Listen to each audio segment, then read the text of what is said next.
Oke, pada video kali ini saya akan menjelaskan mengenai pembuatan artikel karena fokus saya adalah praktikum perpajakan. Jadi yang akan saya bahas adalah seputar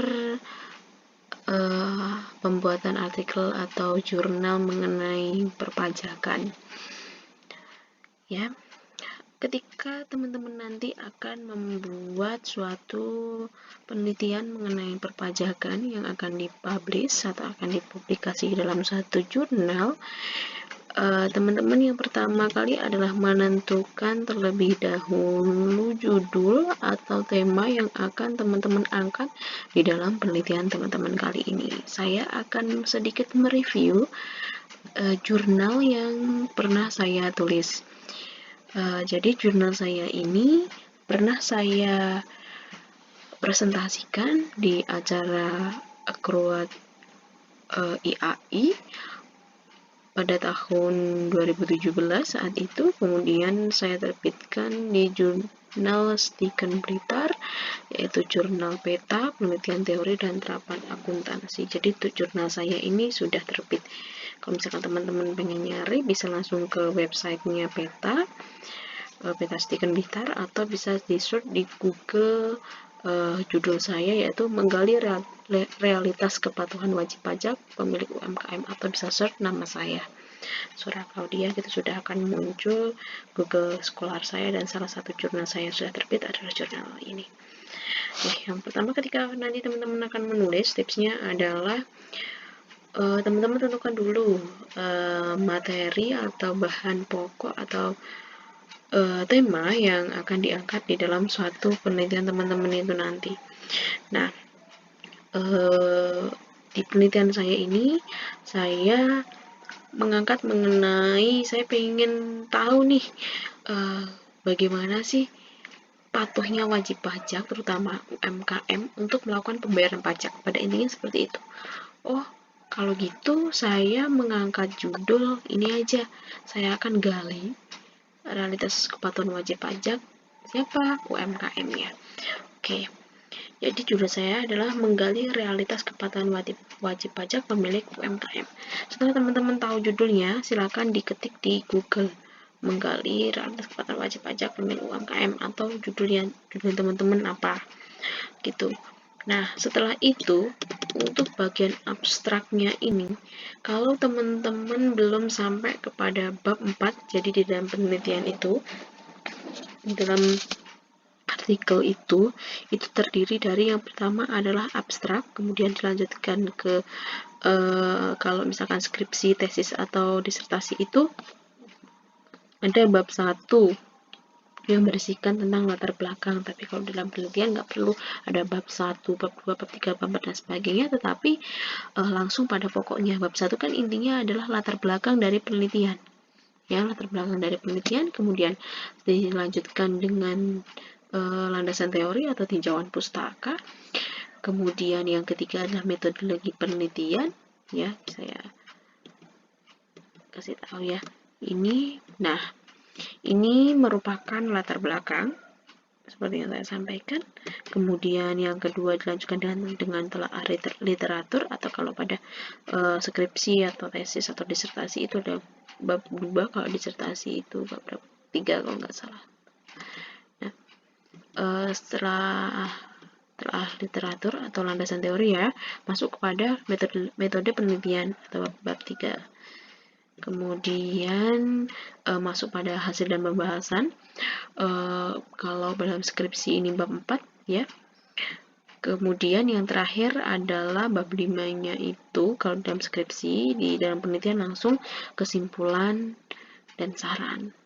Nah, ini sama. Kemudian yang setelah kesimpulan dan saran, terakhirnya adalah mengenai daftar rujukan yang ditulis atau daftar pustaka. Nah, saya akan kupas mengenai penelitian ini.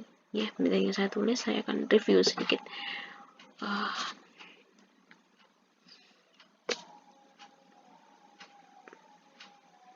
Nah, ketika teman-teman sudah menentukan judul yang akan dibuat, setelah itu di bagian abstrak, itu ketika teman-teman belum selesai menulis bab 4-nya, itu silakan bisa ditulis terlebih dahulu abstrak, abstraknya, tetapi tanpa hasil penelitian. Ya, untuk pembuatan abstrak itu minimal 150 kata. Nah, tidak perlu banyak-banyak, ya, 150 kata, maksimal 250. Tidak perlu banyak-banyak, karena pada abstrak ini merupakan inti atau kesimpulan dari keseluruhan penelitian yang teman-teman buat. Nah, susunannya yang pertama adalah tujuan. Ya, teman-teman tulis tujuan dari penelitian ini apa. Ya, setelah tujuan baru masuk metode yang dipakai apa, kualitatif atau kuantitatif. Ya, analisisnya itu pakai apa, regresi kah atau kuantitatif, ya, atau pakai sangat banyak sekali metode penelitian dan jenis penelitian. Jadi setelah susunannya adalah, ya, setelah tujuan, jadi di abstrak tujuan dulu, setelah itu metode dan jenis penelitiannya, baru yang terakhir itu adalah hasil penelitian. Tapi ketika teman-teman masih menulis bab 1, 2, 3, ini cukup dituliskan dengan tujuan penelitiannya apa, kemudian metode dan jenis penelitiannya ini apa. Nah, kalau metode dan jenis saya akan sedikit kupas. Kalau kuantitatif merupakan penelitian yang dihasilkan dari analisis. Ya, misalkan dia melakukan regresi atau misalkan dengan perhitungan. Ya, perhitungan itu disebut dengan penelitian kuantitatif. Jadi ada datanya. Datanya itu berupa data primer maupun data sekunder. Ya, tetapi kalau penelitiannya ini dilakukan secara kualitatif, ya, berarti datanya ini diambil dari misalkan telaah literaturnya atau kajian pustaka atau dari buku penelitian yang lainnya. Terus selain itu dari wawancara, ya. Selain itu, kalau kuantitatif itu dia memiliki sampel populasi dan sampel. Karena apa? Karena dia memiliki data. Baterai saya low. Nah, jadi dia memiliki data yang berupa apa ya, angka. Nah, kemudian kalau kualitatif ini dilakukan tidak ada sampel, tidak ada populasi, tetapi adanya adalah informan maupun telaah literatur atau kajian pustaka. Ya, yang diangkat dari sini, misalkan diangkat dari koran, buku, majalah, berita, ya, wawancara, seperti itu untuk kualitatif. Nah, setelah dibuat judul, dibuat abstrak. Setelah abstrak, oke, jadi biasanya kalau dalam jurnal itu minta versi bahasa Indonesia dan versi abstrak bahasa Inggris. Nah, ini artikel saya. Ini artikel dipresentasikan dalam Accounting Competition and Remarkable atau ACRED 2017 IAI Muda Jawa Timur. Pada saat saya membuat ini, saya masih menjadi mahasiswa S1. Ya. Oh iya, saya berkelupaan. Nah, jadi setelah judul, ya, setelah judul ini, kalian bisa menuliskan langsung penulisnya siapa saja. Nah, ya, ini saya sebagai penulis pertama ini penulis intinya. Kemudian penulis 2-nya adalah Dewi Ribariwayanti, penulis ketiga adalah Aminatun Nisa. Nah, kami semua ini berasal dari STIE Kesuma Negara Blitar, bisa ditulis di sini. Kemudian surel atau surat elektronik atau email itu dituliskan penulis pertama, ya, penulis yang inti, yang mengerti sekali penelitian ini. Itu. Nah, tapi kalau misalkan penulis satunya dari kampus Tiken, kemudian penulis 2-nya dari misalkan Unmer. Nah, itu gimana caranya? Caranya adalah teman-teman kalian bisa menuliskan yang satu itu dari Tiken Blitar, kemudian 2 dari Unmer Malang. Nah, itu. Karena kan kalian menuliskan di sini 1, 2, 3. Jadi nanti di sini pun juga 1, 2 kalau misalnya afiliasinya itu berbeda. Nah, setelah itu di bagian pendahuluan atau di latar belakang, jadi yang intinya adalah yang melatar belakangi kalian menuliskan penelitian ini apa sih? Ya, Jadi kalian ceritakan secara global ada apa, ada berita apa. Nah, pada saat saya menulis ini, saya mengangkat realitas wajib pajak. Nah, itu berhubungan dengan apa? Berhubungan dengan APBN. Jadi saya menuliskan yang menjadi latar belakang penelitian saya ini adalah adanya APBN yang besar, tetapi karena APBN yang besar yang didapatkan dari salah satunya itu adalah pajak. Nah, hal ini berbeda dengan si APBN ini kan masukan terbesarnya adalah dari kas negara, dari pajak, ya kan, dari pajak sumbernya kas negara itu. Nah, tetapi realitasnya adalah si wajib pajak ini yang memiliki NPWP lah ya. Nah, itu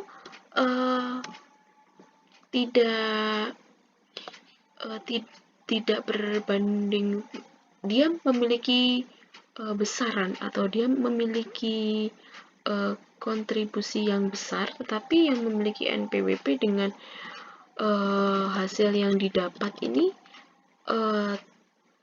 berbanding tidak lurus atau berbanding terbalik. Jadi yang memiliki NPWP ini banyak, tetapi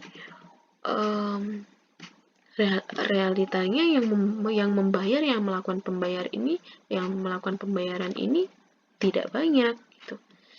Ya, jadi saya angkat di sini dan berdasarkan sumber-sumber ya. Kalau misalkan teman-teman menyertakan dari internet atau apa, silakan disertakan, atau dari jurnal. Nah, saya masukkan kan ini cara penulisannya. Untuk pengutipannya itu misalkan saya mengambil dari tulisannya Aneswari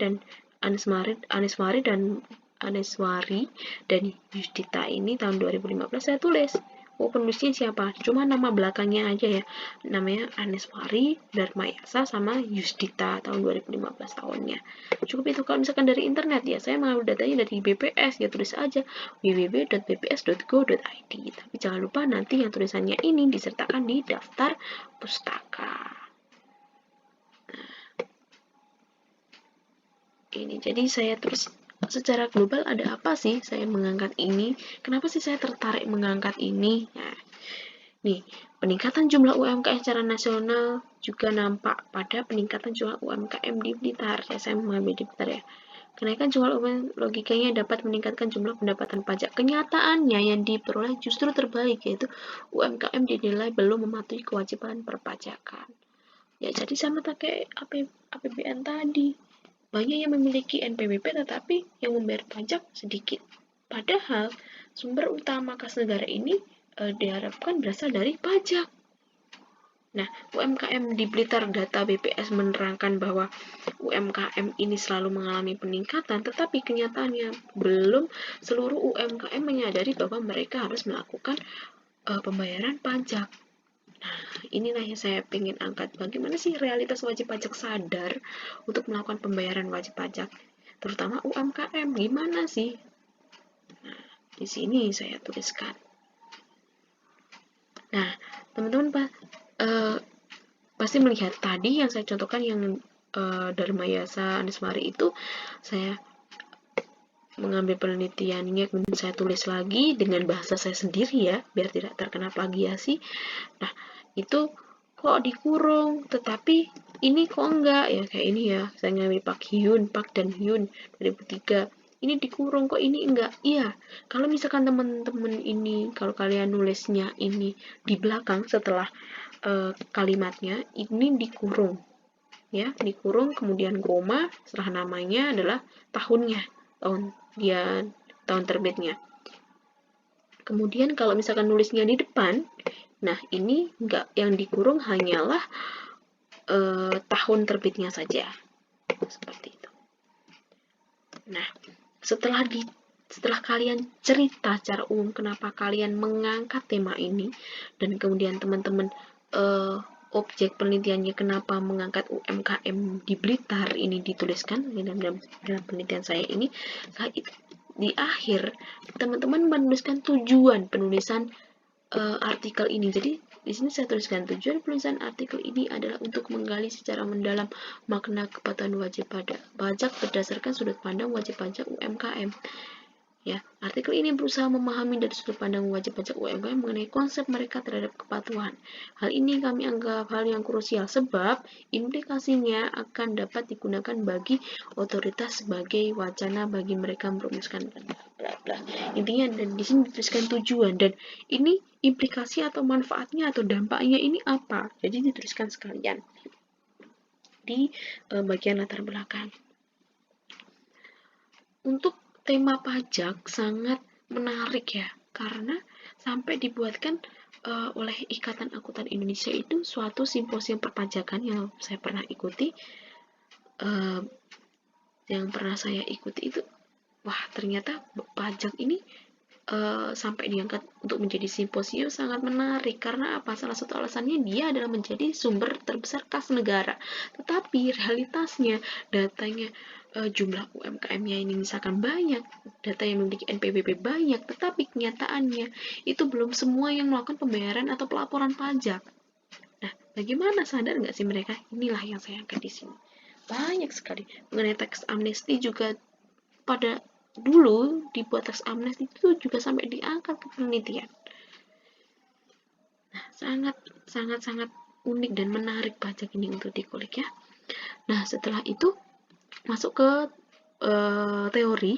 Di sini dinamakan telaah literatur, dimasukkan teori-teori apa saja yang sesuai dengan penelitian kalian.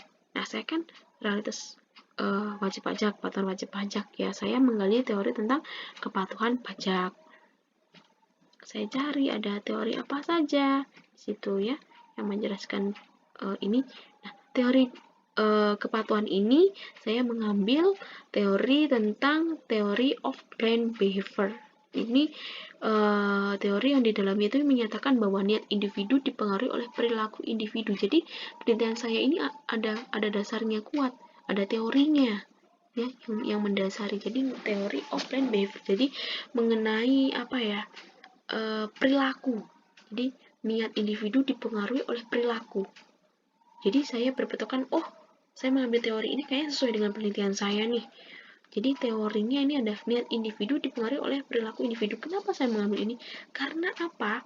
Karena sepertinya niat individu untuk misalkan wajib UMKM gitu, wah kan cuma UMKM nih, kayaknya nggak perlu wajib pajak deh karena kan pendapatanku cuma sedikit. Dia udah niat gitu, jadi kan mempengaruhi perilaku. Nah sepertinya cocok ini untuk saya angkat di penelitian saya ini. Nah apakah teori ini bisa terbukti? Ini dilakukan di bab 3 dan bab 4 ya. Untuk membuktikannya di bab 3 nya itu dibahaslah untuk caranya ya, cara untuk membuktikan si teori ini dengan penelitian yang saya lakukan ya. Di sini saya menggunakan wawancara ya. Ini kalau penelitian kualitatif, penelitian saya ini kualitatif, harus disertakan saya wawancara, berarti saya harus menyatakan informannya siapa saja, ditulis di sini ya, ditulis penelitiannya apa, kemudian waktu wawancaranya itu kapan, di situ ya. Nah kemudian di bab 4-nya ini merupakan setelah saya melakukan suatu penelitian. Setelah saya melakukan suatu penelitian, hasilnya bagaimana? Nah ini saya bahas satu-satu. Kemudian dihubungkanlah, saya tarik lagi. Nah ya, dihubungkanlah dengan teori yang diambil tadi di bab telaah literatur ya. Jadi di bab 4 ini merupakan hasil penelitian dari bab 3 tadi ya, caranya gimana di bab 3 itu. Jadi di bab 3 itu merupakan caranya ya, jadi dituliskan ya kan. Penelitian ini menggunakan merupakan penelitian kualitatif ya. Bisa dijelaskan penelitian kualitatif itu apa, menurut siapa? Biasanya menurut Sugiono yang terkenal itu.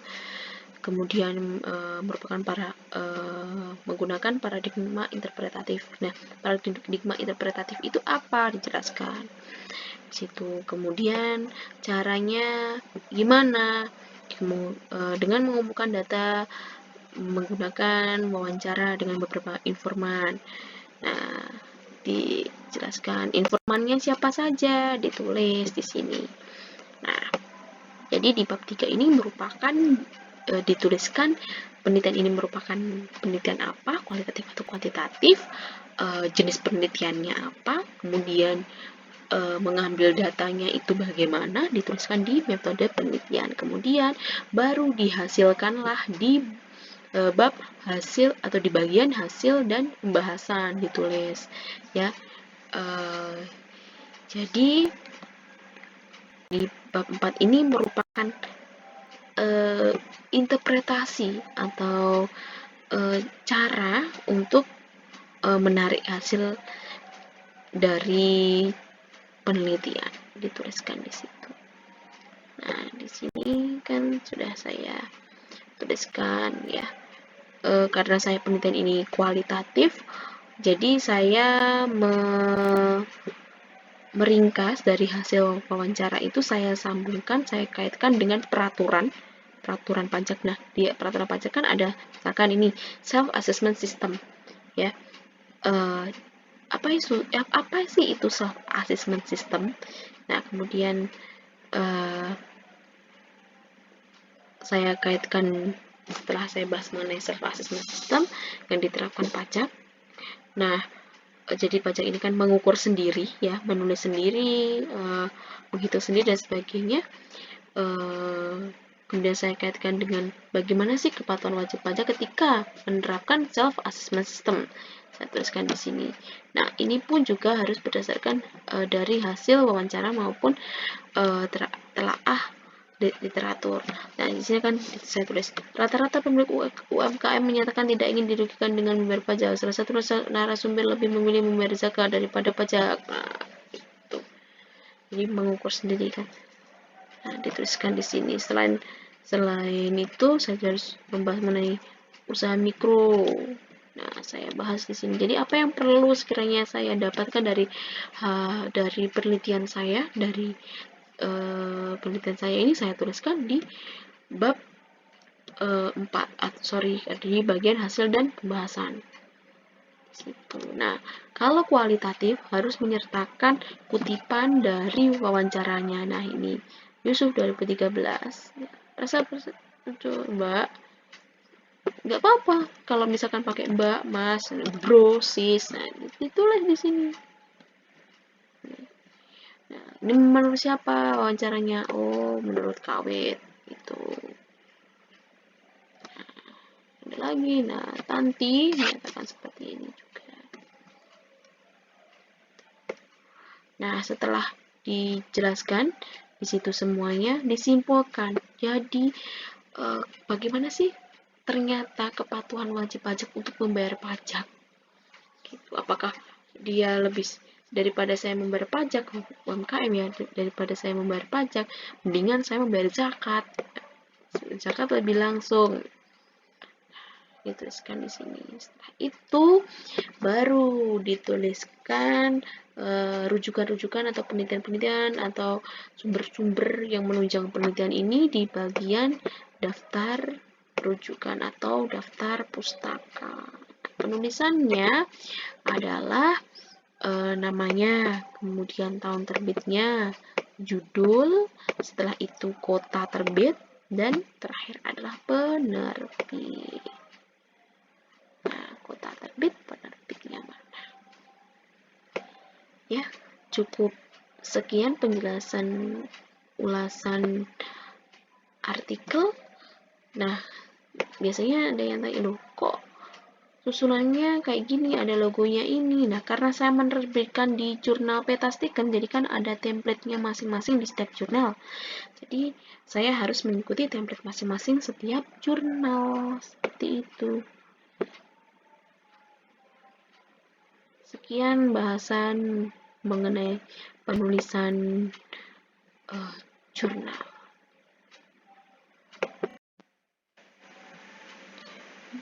Di next video saya akan membahas mengenai cara mencari artikel di dalam Google Scholar, Google, dan macam-macam lainnya. Simak di next video.